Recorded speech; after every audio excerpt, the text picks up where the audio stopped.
Asian markets which are opening with cuts and pretty steep cuts at that. This play out for a while.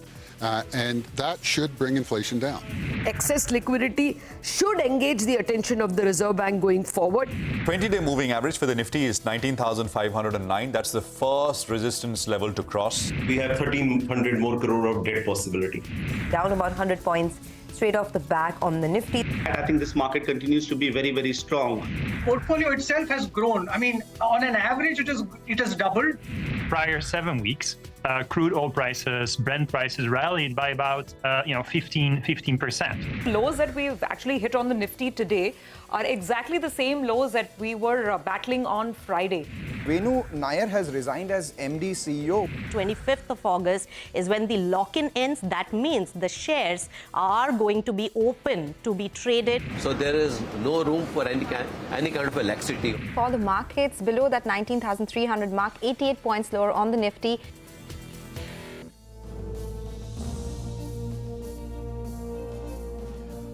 Well, it's a market which is coming off a little bit, down 3 digits, 100 points lower. That was the day so far, and this is closing well. We are coming to you live from the CNBC TV18, Motilal Oswal Studios. It's a down day for the market, but I guess, guys, it's also a bit of a bittersweet, sad day. Nandita, who's our producer, yes, who's the person behind the screen who you don't see, but who we hear all the time. I mean, this is the last show that she's going to be rolling on popular demand, right? Oh, absolutely. So, yeah. And among other things, fantastic director, always keeps us on our toes, excellent in high-pressure situation, and also our hair police, the back-end hair police. Make sure that we're all nice and tidy and, looking, spiff and span. And Nandita normally rolls the bazaar most of the time, but she's come in by special demand because, the anchors wanted her. So, Nandita, I mean, wish you all the best, but I'm going to miss you tremendously. Last 8-9 years have been great, and thanks for the photographs prior to the show. We'll click some post the show as well. And post them so that people know who we're talking about. So we'll do that. We'll do that. Absolutely. All right. Well, let's just quickly tell you, where we are at. I mean, so the market on the Nifty hit the low of 19,253. Actually, it broke it on the way down. That's the low from last week, and then there was a bit of a bounce. So it's been. It doesn't look like the market wants to stay there, but at higher levels, around 19,300, a little higher than that, there is selling pressure, which is emerging. And we're at about 19,278 right now. Well, financials, I dare say, are looking a little better as compared to the Nifty. And that's been true yesterday, it's been true the day before yesterday as well. I mean, actually, if you look at the contribution, the Nifty contribution, what is pushing things up and down, it is financials, which is, the top 3 contributors are all financials. I mean, Bajaj Finserv, ICICI Bank, and a bunch of others. Mid-caps and small-caps, they are down around 0.5% each. So no respite there. And of course, later tonight, we'll hear from Fed Chair Powell. And I think... I don't want to use cliches, make or break, and a big event or anything, but it's going to be a risk event because if the Fed has to convey that what you all thought, which is that we've reached a neutral kind of rate and we will hold this rate for the next many meetings, if there has to be a change in that, and sometimes directing or indicating beforehand to the market is important, this would be the venue. So it's been in past occasions, and this would be important to track, but we'll only know later today, and reaction on Monday morning. In any case, even if they don't change, even if they change, say something significant on both sides, it's going to be meaningful. Surbhi. Prashant, I want to remind some of our younger viewers why, you'll hear a lot of us talk about Jackson Hole every year with so much of, firepower. It is because, by the way, it's a mountain resort in the state of Wyoming in the US, and that's where all the central bankers congregate and they discuss policy and the outlook for the world. It was actually here, Prashant, remember, it was, I think, 2007, that was a Jackson Hole meeting where Raghuram Rajan very famously predicted that there is a crisis in the making. A lot of central bankers laughed him off at that point in time, but, 2008, and we know what happened. I think he's the one who popularized Jackson Hole, right? Probably. Before that, we didn't care, but after 2007 and Raghuram Rajan coming out with that statement, we did. So that's just a little piece of history. Nigel knows I love my history. 2007, guys, I was chilling it. Okay, but good to track it today. Anyways, 60 minutes to go to trade, and at least on a closing basis, the bulls will want to scab something. The 18,250 odd mark, that's been a bit of a support zone. We breached that in today, but you'll want to hold on to that. So let's see how this goes for now. we made this point earlier today that dip, some part of the bad news could have been in the price, some part of it could be expiry related. So if you bought in the morning, actually you got a good bounce of 70 points approximately. And then that got sold into. So it's a scalper's market. You buy the intraday dip, but you also book out and don't carry your positions. The question is, how do you trade this final hour? Well, to help us out with just that, Mitesh Shakkar joins us. Hi Mitesh, good afternoon. A bit of a down day, but how are you reading it? Well, actually, we did have some kind of intraday recovery and then we again sold off. That is a worry. I think, the recoveries from 19,250 aren't very strong. The first time we hit that level, 19,257 was 14th of August, and we bounced back from there to about 19,480 odd levels. Next time we hit about 19,253 and we bounced back to about 19,585. And today we have hit 19,230 again, and we have barely managed to get past 19,350. So mildly worried. But as I said, I think this level is full of support zones, this 19,200 to 40 area. So still keeping my fingers crossed that it holds. And if that happens, then we should again start a journey towards 19,600 plus level, which is the upper end of the range. With that kind of a view, I have one buy and one sell call. JSW Steel is something which is looking negative. It's breaking below short-term averages. So here I recommend selling with a stop at 784 for targets of 750. And amongst the IT names, Persistent remains strong, remains in an outperforming mode. So buy here with a stop below 5,100 for targets of 5,300. Okay, Mitesh, got that. By the way, that's Aurobindo Pharma finally speaking on all these reports that have been doing the rounds right from the morning, that this company is looking at perhaps some sort of dilution, some sort of equity raising in its injectables business. That's UGF Pharma is the injectables business for Aurobindo. And that stock is now trying to recover from the lows.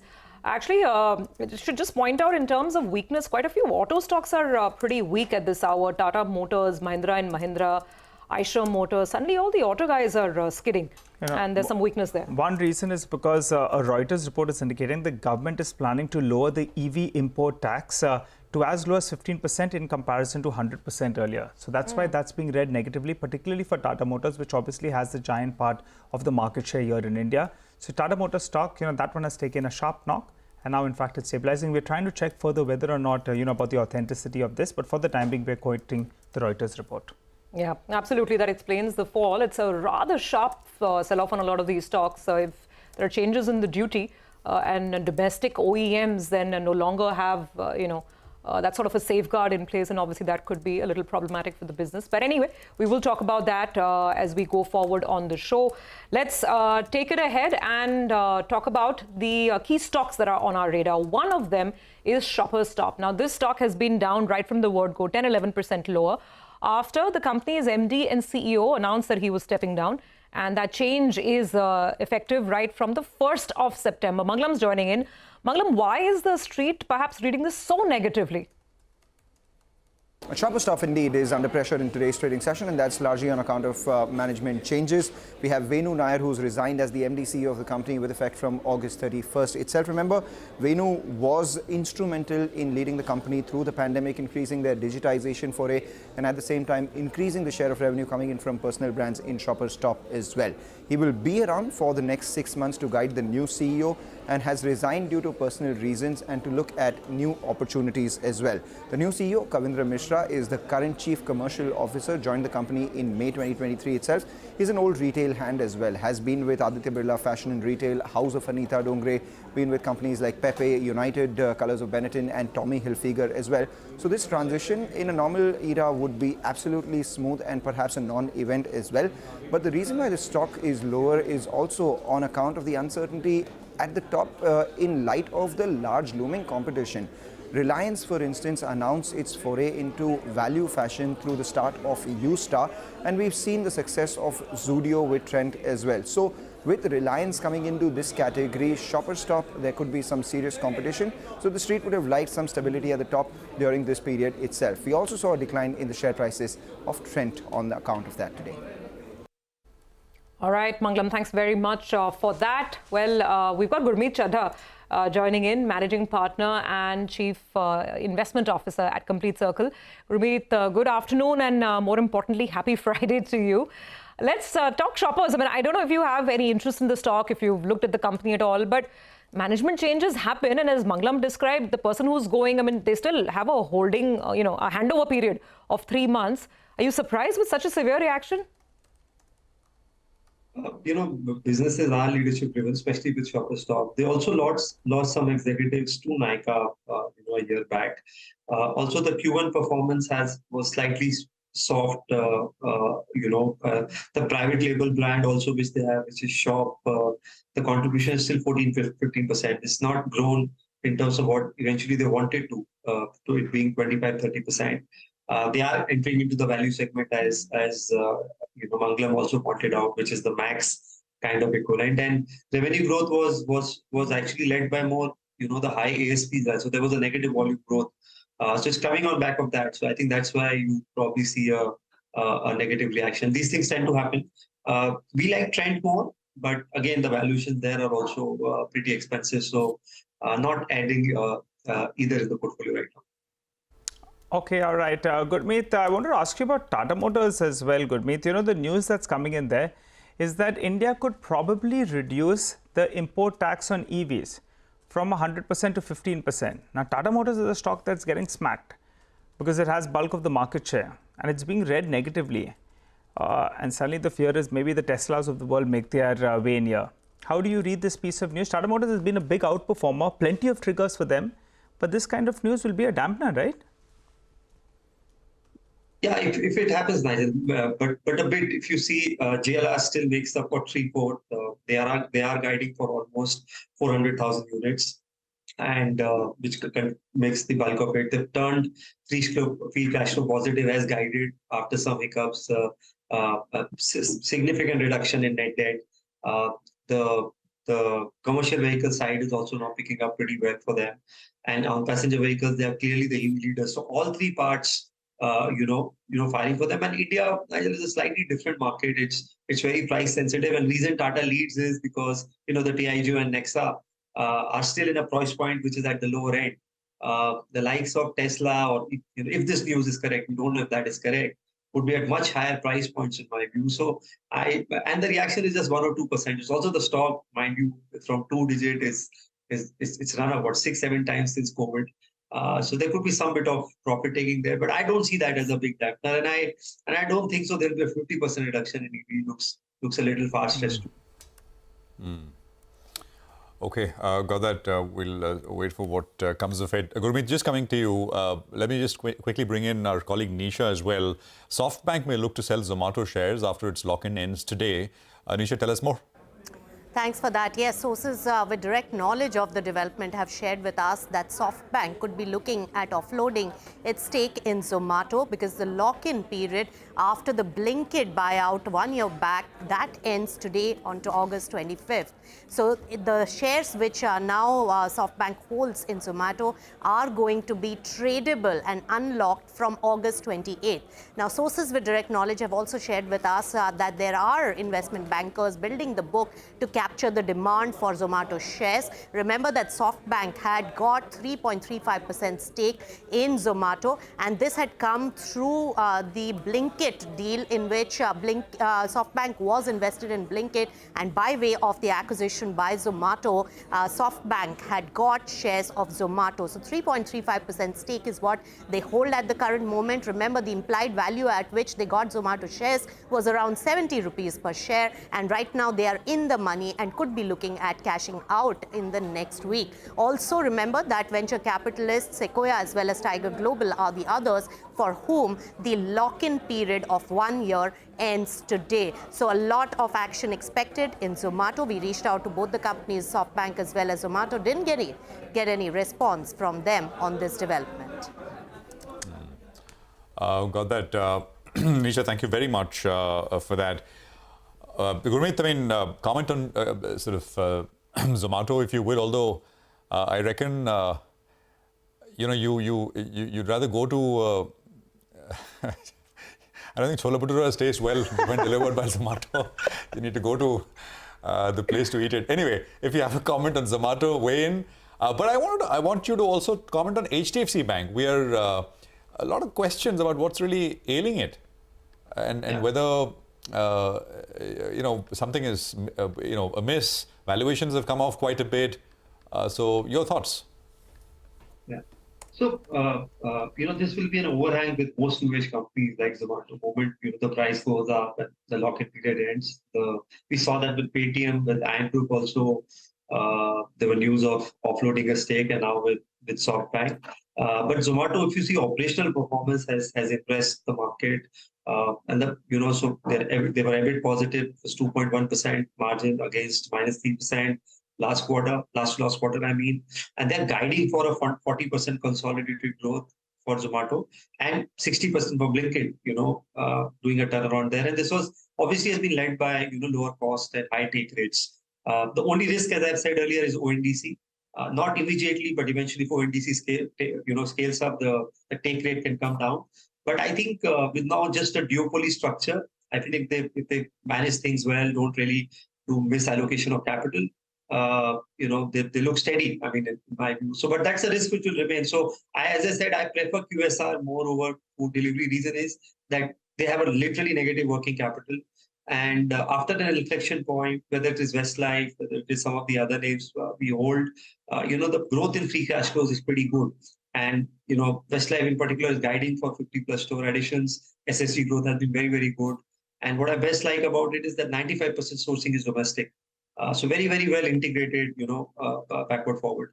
On HDFC Bank, it's a bit of a surprise, actually, despite valuations being 2.2 on FY24 book value. I think now the combined entity trades at 14 times earnings versus Nifty being at 20 times.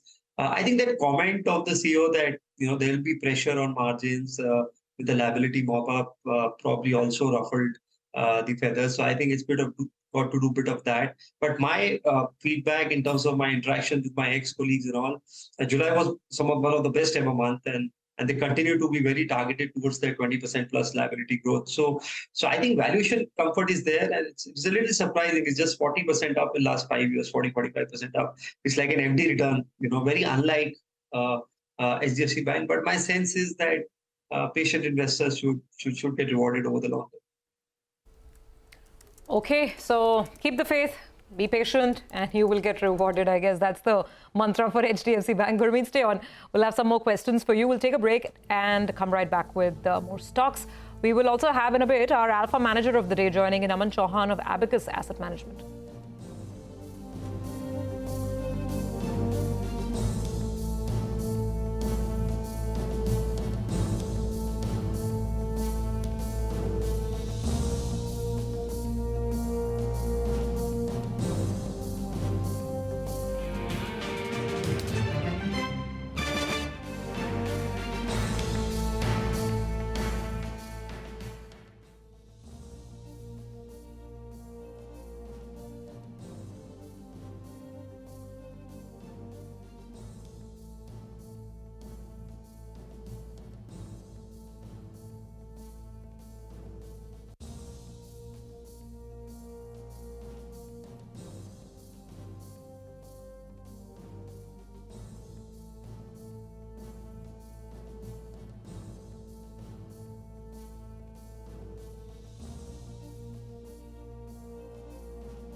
Welcome back. So the situation is that we're 120 down and there is no meaningful recovery, you'd have to say. It's not a Friday where buyers are queuing in. And Fridays have kind of, made a habit of doing this. Even last Friday, we were struggling exactly at these levels. And that's the statement that I was making when you heard that video wrap in the start of the show. 19,253 was the low that Friday. Today, of course, we breached that, went well below that. But we're still struggling around pretty much the same arena, the same area. Gurmeet, one stock that has had a lot of pressure on it this week is actually Reliance Industries. Come Monday, obviously, we'll all look out for the AGM. But you tell us, what have you made of things? And Reliance, as is, a lot of brokerages still have, a target of 3,000, even post the JFS demerger. What would your outlook be on the stock for, let's say, the near term?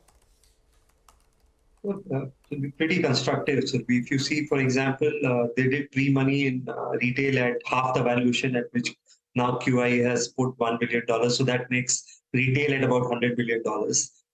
You see Geo, that's almost $120, $125 billion as per our sense of the last enterprise value. Which makes it about $225 billion, and Reliance current market cap is around $200 billion, which means oil to chemical is not there in the current price, right? Obviously, there are holding company discounts, etc., and 50% plus EBIT still comes from OTC. So I think with Geo Financial Services, I think directionally they will, restructure more, and probably you will see separate listing of retail and Geo in the near future. We can't put a timeline, so you got to have a long-term view there. And I think that even the OTC business continues to do well. They invest heavily. They're very, very keen on the clean energy space. The traditional business is doing well. GRMs are holding up well. And stock hasn't done much. If you see, over the last 2-3 years after, obviously, it ran up post those deals, which happened in the COVID period. So we are pretty constructive, I think, both from, the operational performance picking up and significant value unlocking over the next 12 to 24 months, maybe. Even in Geo Financial Services, we are constructive. I think the kind of team they are developing, they're not going to be happy with just 10-20,000 crores of loan book. I think they will have aggressive plans even in terms of acquiring, and going the inorganic route is what retail has done. So I think that's another space, which we are keeping a very, very close eye on. Okay, all right. By the way, the markets are moving to the low point of the day, but Vodafone Idea, one of those big underperformers, is up 9%. The hope is that they can come up with some kind of money from the, and raise some equity. So that's one stock that you should keep an eye out on, currently holding at the high point. And Suzlon, I saw an order win that was flashing for you on the screen. So Suzlon as well continues its upward march. I think 200 megawatt is what they have added. They have told us they already have an order book of around 1.6 gigawatt. So that order book is swelling up. Execution is something that we'll be tracking from here on. Well, Gurmeet, in the last few minutes, I'm looking at a couple of these pharma names. Dr. Reddy's has moved lower. Sun Pharma as well is moved lower. Any view on these names? And from the pharma pack, what do you like? So, Nigel, I think there's been a bit of a run-up from the lows. I think the low point pharma represented was just 3.5% of Nifty. So there's some value buying coming. Also, I think the US pricing pressure is not as much as it was. A lot of people have exited US. If you look at some of the top line of companies like Lupin, Sun, US, their top lines, because of the price erosion, is actually lesser than what they were doing 5 years back. So valuations have been okay, and I think so. There is something. The branded pharma has become very expensive. Even Mankind Pharma, post the listing now, is expensive. It's actually now in line with an Abbott and some of the other MNC names. I think we like hospitals. I think that's one space which is looking very, very good. The occupancy levels are up for something like a Max, for example. It's 74-75%. The average revenue per occupied bed is picking up very nicely, and I think they've got their capital allocation strategy right. Max is mainly focused on metros. Apollo, after doing that pan-India expansion, is now very focused. Somebody like a Narayan Hridayalaya is more focused on probably tier 2 towns and specific geographies. So I think this is one space which will continue to pick up, do well. And mind you, education, medicines are cheapest in India, but it's the the healthcare services which will gradually get more valuations. So that's a space we like, and we like the select CDMO names. Some of them have really done well. Newland is, for example, has picked up well. We continue to like Laurus, Syngene, and also Divi's, in that space. All right. Okay, Gurmeet, thank you very much. We will let you go on that note and enjoy the weekend. Have a great one. Have a good one. and we look forward to connecting next week. Well, the news is that we're down about 0.6% on the benchmark index, a little more than that on the mid-cap, and the Bank Nifty has also resumed its slide. Now, speaking of the Bank Nifty, Prashant has been, discussing this with a lot of the industry stakeholders with respect to whether we are looking at some sort of a credit quality deterioration in the making when it comes to retail loans, specifically unsecured retail loans. Prashant, tell us more. Actually, the trigger for this is that a large NBFC, which is Piramal Finance, the MD of Piramal Finance, and they run a large book, some 64,000 crores worth of assets. They, on a panel that I was doing, said that, and he said, Mr. Sridharan said, that a credit cycle in the unsecured loan segment is actually just months away, not years, but months away. So actually, I just want to quickly play out the soundbite for our viewers, and then I'd like to present some data. Let's play the bite. I think we've all got to imagine that whether we can see it coming or not, a credit cycle is coming, right? And now, which part of the segment it might come from? How many years out, you think? I mean, best guess. You use the wrong word there. I would say months. You look at the data. What do we see right now at the industry level? We see secured lending products, risk continuing to come down across the full industry level. You see personal loans products, risk was coming down for a long time and now it has stabilized. And you see credit cards, it was coming down, it stabilized and now it has started going up. So credit cards has gone up. Within personal loans, which look stable, if you split it up into small ticket and large ticket personal loans, small ticket personal loans risk has already gone up compared to 6 months ago. So credit cards and small ticket personal loans risk is already up. MFI just went through a cycle 2 years ago, so they're not going to see any problems for a little while. But the semi-urban, urban markets, unsecured lending is risk going to remain where it is today, 6 months from now. I would bet serious money against it. Well, that was Piramal Finance MD Jairam Sridharan, which has a total AUM of 64,000 crores, warning that a credit cycle is just months away and not years away. I actually decided to take a look at the numbers and how do they add up. The growth in the unsecured segment is what the focus really is. So let's dive straight in. So when we say unsecured, what exactly do we mean? Unsecured lending, right? What products? Well, it refers largely to personal loans and loans for consumption purposes, as also unsecured lending to small and medium enterprises, SME lending, but on the unsecured side. So that's basically what the unsecured segment really constitutes. Now, let's just take a look at the big numbers, right? First, over a 5-year period ending March 2023, the compounded, the CAGR lending growth in the unsecured segment has been 27%. It far outshines the growth in the secured segment, which has only grown 11%. Now, just one caveat, these numbers include the microfinance companies and what they've done as well. But for the purpose of what all the numbers that you will see from here, we will exclude MFI since microfinance as a segment, just emerged from a credit cycle only a couple of years back. And as Jairam also pointed out, a fresh cycle there looks unlikely so far. So they seem to have, as he pointed out, perhaps a couple of years of clean run. So we're looking at unsecured lending, but not MFIs. Let's take a look at the numbers now. Unsecured lending by NBFCs is estimated to grow to 4.5 lakh crores from 3.5 lakh crores as of FY23. Those are the numbers. That's an estimation by ICRA. And of course, these are the actual numbers, as you can see. There was a dip in FY21, right? FY21 over FY20, there was a small dip, but that was largely due to COVID.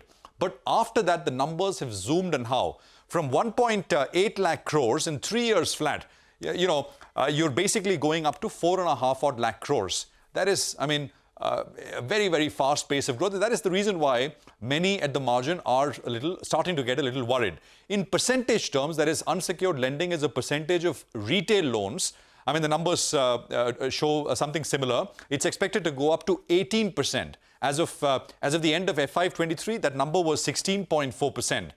The FY21 number, that is, right after COVID, we were at 12%. So 12 to 18 in 3 years. The growth in the unsecured share of the total pie is actually very, very impressive. And I think it stands out. What about banks now? We're talking about NBFCs, but what about banks? Where do they stand?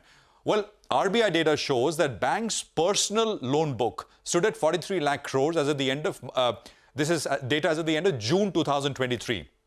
The unsecured book as a percentage of the retail book now is between 33 and 34%. These are the numbers in lakh crores, 14 to 15 lakh crores unsecured. So that's about 33 to 34 odd percent.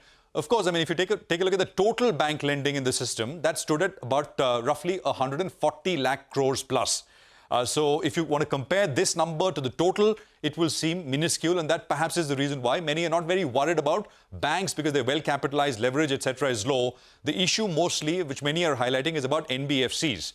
But for banks also, it is meaningful. I mean, as a percentage of sort of personal loans, it is not small.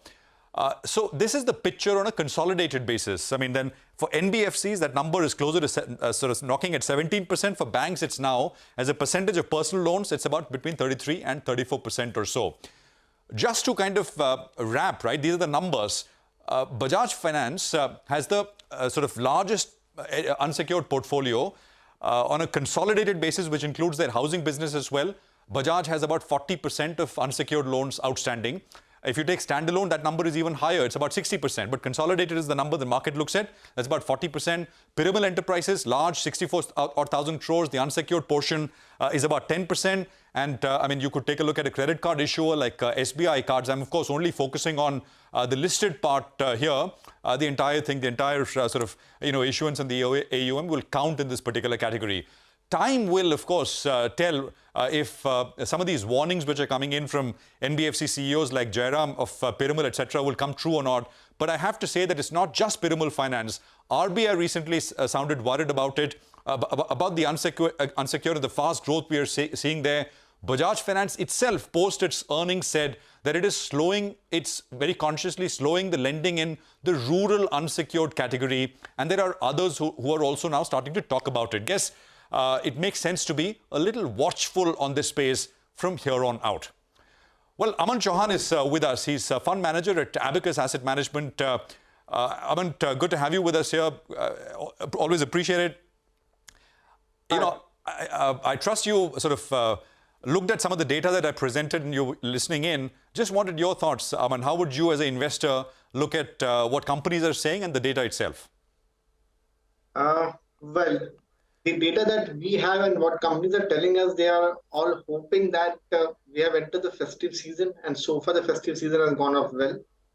We'll be soon getting into state elections, 3 large states, MP, Chhattisgarh and Rajasthan in November and December, and then we have the central elections. And everyone is hoping that ahead of the elections, there is a money flowing into the economy, the cash in the system goes up, there is a feel-good factor which comes in directly or indirectly, and hence nobody is expecting credit cards to go up. We have been pretty positive on the microfinance segment. We have portfolio exposure there, and the commentary there is pretty strong. They have just come out of a cycle. It's been almost 1.5 years of upcycle, and they expect at least 2 to 3 years that upcycle will stay. So our data point so far is not suggesting any, you can say, alarming signs or red signals, at least as of now. Okay. Aman, to just press on that point, hi, good afternoon, Surabhi here. Just to press on that point, in your all-cap strategy, you have exposure to banks and also some NBFC stocks. I saw SBI, Axis Bank, ICICI among the blue chip bank names, and then there's, I think, IIFL Finance among the key holdings. Incrementally, when you look to deploy additional money from here on, within financials, where would you go? Prashant presented one strong debate that clearly is now, gaining traction. The other debate is, of course, on margins, whether the best of the margin expansion is behind us and now what happens from here on, cost of funds, etc. So going forward for the next, let's say, 1 or 2 years, if you take that view, where would you put fresh money to work in financials? So we buy that argument that the best of the margins is behind us, and the margins can squeeze from these levels, but they'll still be healthy. We would focus on NBFCs, but the larger NBFCs. So you need to be a top 2 player in the segment that you're operating. So we'll not look at small NBFCs. And within banks, obviously, the top banks will continue to do well. So focus will be there, even for PSU or private. Go for size, go for people who have scale, both banking as well as NBFC. So that's the strategy going ahead as far as the financials are concerned. Hi, Aman. Good afternoon. Aman, I wanted to ask you about the textile space. I don't know whether you'll have exposure, but normally you'll get into these niche segments. And the trend that we have seen is the commentary that came in from the managements at the end of first quarter is they're very optimistic about the second quarter. And more importantly, US is not getting into a recession. Well, the Globe is saying that's not the best news because the central bankers will go on hiking rates. But some of these sectors where destocking has taken place, suddenly the inventory levels are very low in the United States. So textiles could get a bit of a booster shot. Are you all in that camp? Yes, we are in that camp, and it's not just destocking. What is also helping these companies is that the cotton prices are off their highs. So from say 40,000-50,000 rupees a bale, it hit a high of lakh, and now it's back to around 50,000-60,000 levels, and it's looking like it will stay or go further down. And the margin pressure they all faced last year, both because volumes didn't pick up and there was higher cotton prices, were all going to reverse, and that is getting reflected in the companies also. So for the next year and a half, they are all pretty hopeful that from a low base, this segment can do well. Domestic retailing is also sounding positive that from 2Q onwards, they will be demand should pick up, but that's more of a hope that India will do well and there's going to be elections and things will pick up. But one also needs to bear in mind that the 2Q numbers might not reflect this because of the Diwali. Last year, Diwali was slightly ahead than what it is this year. So there's going to be 1-2 months of sales, which will get more captured in the 3Q than in 2Q. But overall, yeah, from these levels, even our portfolio companies and the commentary that we speak to management, they're all hoping that both exports as well as domestics will start to pick up, both top line as well as margins. All right, I'll be putting out a piece later today on Editors Roundtable as well on the textile space and why some of these stocks are very excited. The US inventory levels are low, managements are positive, and as Aman said, the hope is that the spreads from here on will improve as well as cotton prices cool off and maybe yarn prices could stabilize a little bit. And hopefully that long-awaited structural shift of manufacturing of textiles in India, I mean that kind of picks up in a pretty big way as well, right? From Prashant, countries. Couple of more points as well, but that will be for Editors Roundtable. There's an FTA that could be probably signed with the UK as well. Currently, out of the 22 billion that they import, India accounts for just 1 billion, so just around 5% odd, while China, Pakistan, Bangladesh are far bigger. So if that FTA is signed, then that disadvantage that we have, it puts us, makes us more competitive. But more on that at 4:30. Well, that's a tease, but you gave out a little bit more. That's okay. All right, well, that's 4:30 coming up. 90 points lower, 19,294 is where we are at right now. Aman, tell us, talk to us about what you're doing in terms of single stocks. Just give us some ideas. Where are you being opportunistic? Because you guys are opportunistic. You see large moves, sometimes unwarranted, and you guys sort of go in. So what are you seeing out there? We have been pretty choosy on the IPO front. Going ahead, we are seeing good opportunities in some of the new IPOs that is coming in. So that is something which has been a focus area for us. We have also selectively participated in some of the recent PE exit deals that has come in, though not in a big way, but selectively some liquidity has gone on that front also. So of late, say in the last 1 month, this has been the two, you can say, new activities that we have been looking and focusing on. Okay, got that, Aman. Let me also ask you about probably what was the sector of the week, and that is this category of space stocks. We used to call them defense stocks earlier, and the market figured that a lot of these companies are doing a lot of work for ISRO, and then they shot up. I was looking at their profile. These are, in terms of revenue, they're not very big companies. From some 200 crores, I think Paras Defense, going up to 800 crores if you're looking at Astra Microwave. Full year revenue, that is. Now, stocks have gone up anywhere between 20% and 80-90%. So for investors who want to understand this better, and they're convinced of the opportunity because these are long-term suppliers to ISRO or DRDO, on the defense side, how do you wrap your head around valuations? What's a band that would make sense for an actual investor, not a trader in and out on momentum? In the near term, there's complete momentum in these stocks, and as we saw it a few days back, these Chandrayaan costed around 600 or 650 CRs, but the market of companies supplying to Chandrayaan went up by almost 40-50,000 crores. So that's completely crazy. It is a good opportunity. These are good companies doing well. But at the same time, we have to see that this is not something which is very scalable. We don't have a satellite being launched every week or every month kind of thing, right? So these opportunities are there. The bigger opportunity, I think, is what the government is focusing, which is Make in India, both the defense and in the space. So there where I think scalable opportunity is there, and that is what the market is focusing on. So suddenly in the last 6 months, people have started paying 20, 30 multiples to defense stocks and to the railway stocks is predominantly because the action the government has taken, where order books has gone up, and it's a clear mandate that we need to reduce the import bill, and that's what these companies are benefiting out of it. So instead of just focusing on ISRO or a small event, the bigger pie the investors are looking forward is the defense space, where we want to you can say reduce the import bill. And you said 20, 30 times. And would you be comfortable with this sort of multiple band 20, 30 times? Would this be sensible according to you? If not, then what is a, let's say, sensible, reasonable multiple band for some of these defense plays? It's a start of an upcycle. So what happens in an upcycle, the valuations are always on the higher side. But what will happen then on a low base, there will be 1 to 2 years where the companies can double the profit. Suddenly this 30p will look 15, and then 15p, then on a normalized 15% growth will give you 15-20% steady returns over the next 3 to 4 years.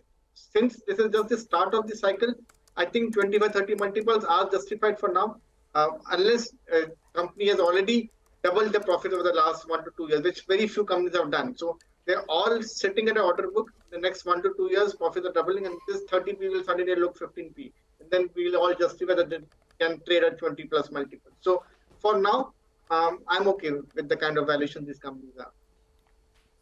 Okay. All right. Got that, Raman. Good speaking with you as always. Thank you very much for joining us this afternoon. You have a good weekend, and we look forward to the next conversation.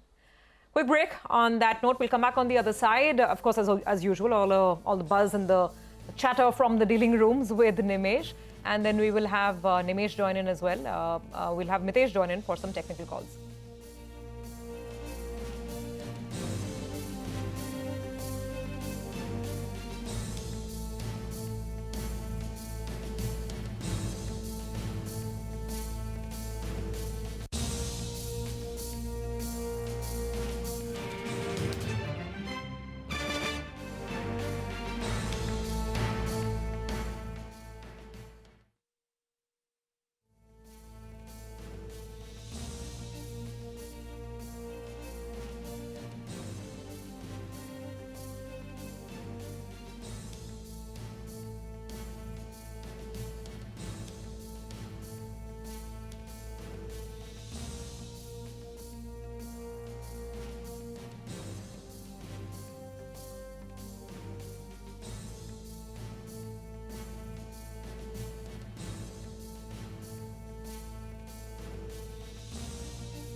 Welcome back. You are with us on Closing Bell. Just an alert that the finance minister has, I think, arrived at the, she's there at the B20 summit in the run-up to the big G20 meeting in New Delhi.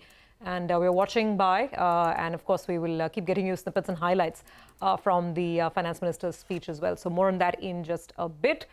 For the time being, let's quickly figure out what's been happening on the dealing room side today. Nimesh is joining in. Nimesh, weekday for the bulls. What did you pick up today? Yes, sir. A choppy day of trade. In fact, it's been a choppy week as well, right? And for the second day running, is the financials which are dragging the larger indices down, largely on the back of sell flows. Now, again, from a flow point of view, it's a mixed day with a negative bias. But do remember, again, today's institutional data will be impacted because of large blocks. So today there were blocks worth $330 million. So for this week, we've crossed the $1.5 billion of size in terms of only the large block deal. So that's also a bit, sucking out the liquidity as well from the large institutions. I guess the bigger negative was the breadth has turned negative in the broader market. So that's a bit of a reversal as far as a mid-cap outperformance, which has been there for the last many days. So that's turned a bit negative today. And I guess from a trigger point of view, all eyes will be on the Reliance AGM on Monday. Remember, there is a lot of expectations built up as well. So that's very keenly been watched. And today, for a change, we've seen huge volumes in Jio Financial Services after being on down circuit for the last couple of days. So huge volumes there, but broadly, the bias is still slightly negative from the larger FIs, and looks like we are ending the week on a bit of a choppy note. Okay, yeah, that's the overall sentiment. Not the best on Friday. But then there's always great sentiment when it comes to the deal street, the buzz on the blocks, and there have been so many of them today as well. What about stocks? Anything else that you're tracking? Well, so apart from the block deals, the first stock on my list today is IIFL Securities. Big move in that stock, up 7% and on large volumes as well. I understand a domestic mutual fund has an active buyer in this particular stock. Remember, a couple of weeks back, some large HNIs are also bought in block deals. So this is something which is clearly on investor radar. The second stock is Vodafone Idea, the biggest mover, FNO mover in today's trade. Well, there are a lot of reports as well about fundraising and all. But outside that, from a flow perspective, for the second day running, I understand there are very strong buy flows. In fact, a global European fund apparently is an active buyer in Vodafone Idea for the last couple of days. So that's the reason why there are large volumes and the stock is buzzing as well. The third stock is GMR Airports. We saw a big move in that stock as well in the last many days.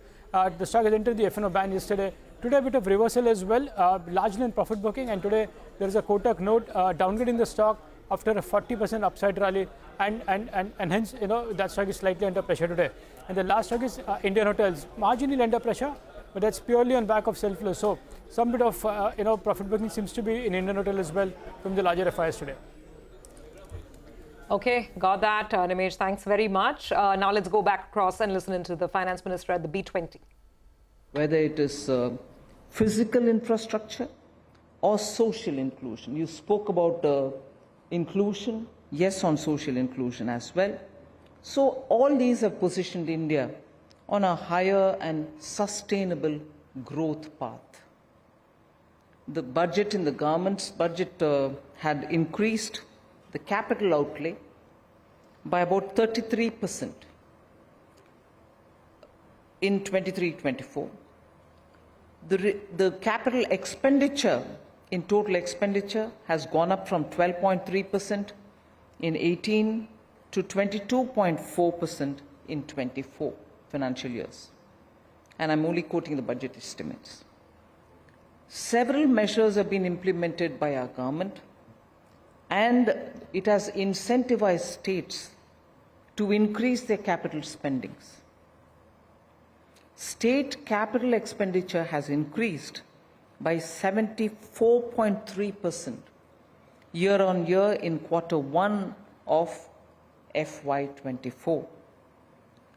To complement that of the center's capex had increased in the same period by 59.1% for the same quarter.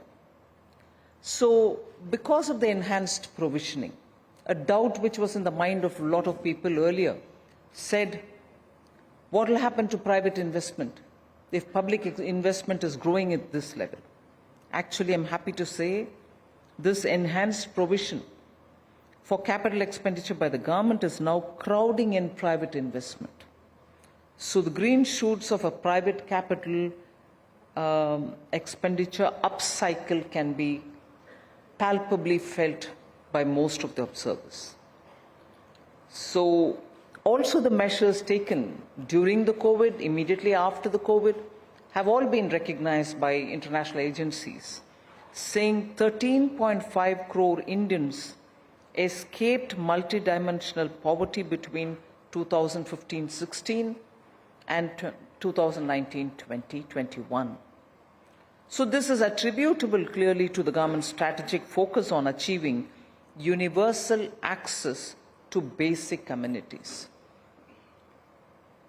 So escaping poverty, this bulk section which comes out of this is naturally going to form the layer of the aspirational middle class, hoping to better their livelihood, better their living standards, and also expect to access most of the services which are so required for good health and good education. So this naturally is going to bring in the virtuous cycle of consumption, savings, and human capital accumulation as well. Now, if I were to therefore go back to talking about the topic that you've given me, there are 5 things which I'll highlight as key priorities for sustained global economic growth. For global economic growth, my priorities would be taming inflation. So that's critical and absolutely critical. There's a lot of expectation on what the Fed is going to say from Jackson Hole. All of us are wondering how that is going to come out, because its spillover is also something which we notice. So key priority for economic growth is taming inflation, because persistently high inflation will weaken demand. It's basic economics. I'm not saying anything new. Equally, elevated interest rates for considerable time can come in the way of economic recovery. So the tendency to use interest rates as the only solution for dealing with inflation has its own downside. And most economies do have this problem, because I think, for want of a better word, obsession with using interest rate as the only tool to deal with inflation and not manage the supply side factors will not give a complete solution for inflation. Temporarily it can give, but sooner the supply side issues can creep their ugly heads up. So the task, therefore, for the central banks, and I know I'm treading on an area which people would be curious to know, did she comment on central bank? But task for central bank, therefore, will have to keep, particularly in today's context, is to keep in mind growth and growth-related priorities, even as equally looking at controlling inflation. The fiscal deficit needs also to be restrained. Otherwise, inflation is not going to be wholesomely defeated or brought under control. The second of the priorities I'd like to put before you is increasing the emphasis on investments to spur growth. That's a sure shot route to achieving growth, sustained growth, and therefore investment in physical assets needs to be substantially raised, driven by the public sector if it is possible, and complemented by private sector. So the public sector may also have to take the lead until the private sector steps in. That's a story which is happening in India, and you see unrelentingly Government of India looking focused for increased public expenditure. But I can see that it is also now attracting private sector to come in and invest.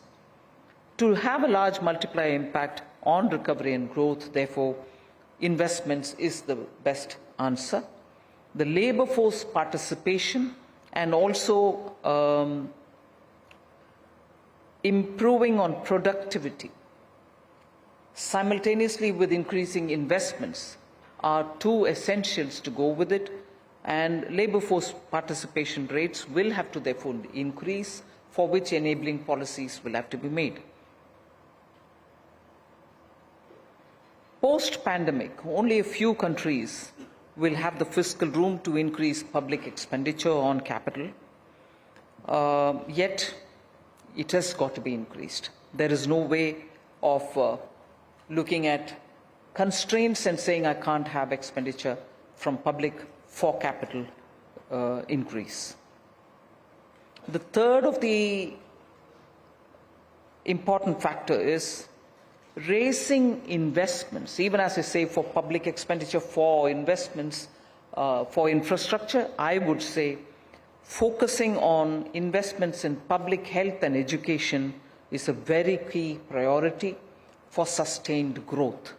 So globally, I think the focus should be on health and education. It is not as if only India, because it's part of the emerging market world, it has to spend on health and education. Health systems are collapsing, even in developed countries. And unless money goes into that, we will have a health crisis.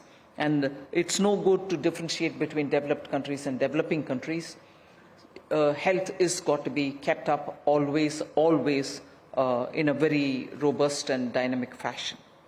Skilling also is important, and that's why I group it under education and health as two important public expenditure items.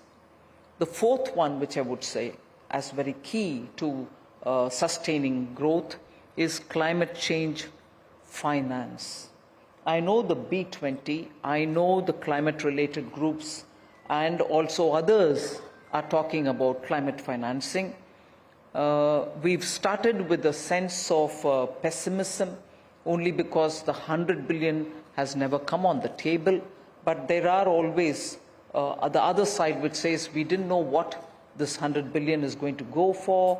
It has never been defined. There are legitimate arguments being put forward saying that is why the 100 billion has never come on the table. But the fact remains that few countries, and I'm happy to say India is one among them, have funded their own commitments given in Paris and fulfilled their nationally determined commitments with their own resources. Not very many countries are going to be lucky to do that.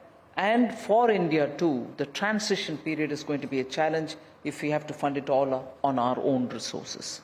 So financing climate change is a key factor for sustaining global economic recovery. Now, this money is one thing when we say we need the money for transition or as well, but we need the money for technology as well. We need the money for transition, we need the money for technology as well. And then, if both these are made available, very many countries which are in no position to, fund their own climate commitments. All right, that's the finance minister. Important comments coming in. Well, let's just take a quick look at the market, which is now down 140 points. I mean, if you were hoping that there would be some sort of a recovery, etc., by close, nothing. We're basically almost at the day's high. Not quite there.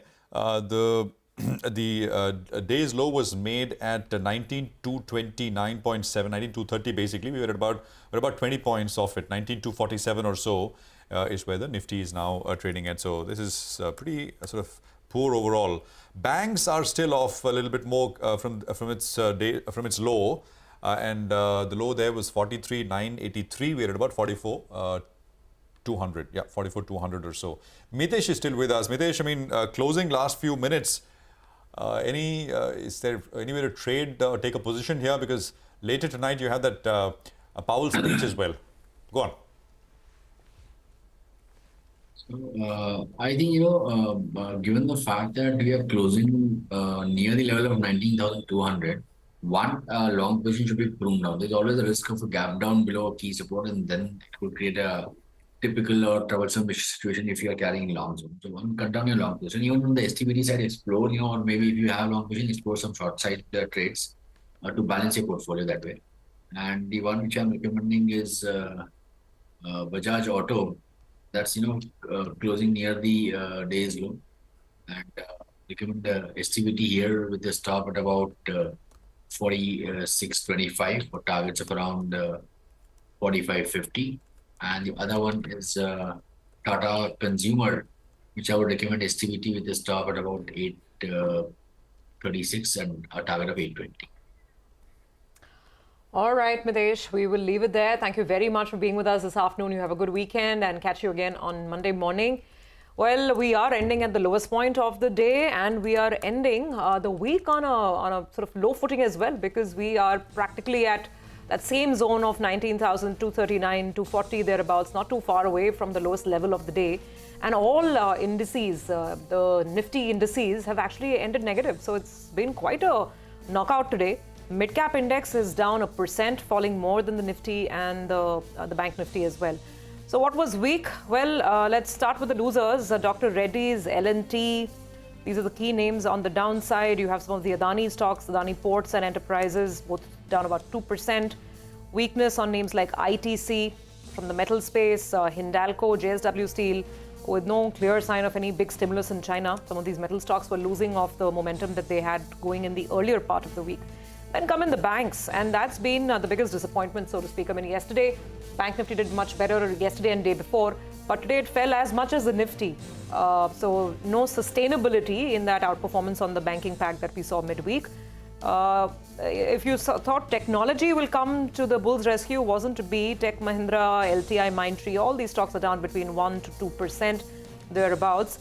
Reliance as well has been a big pain point for the market. Reliance for the week is down about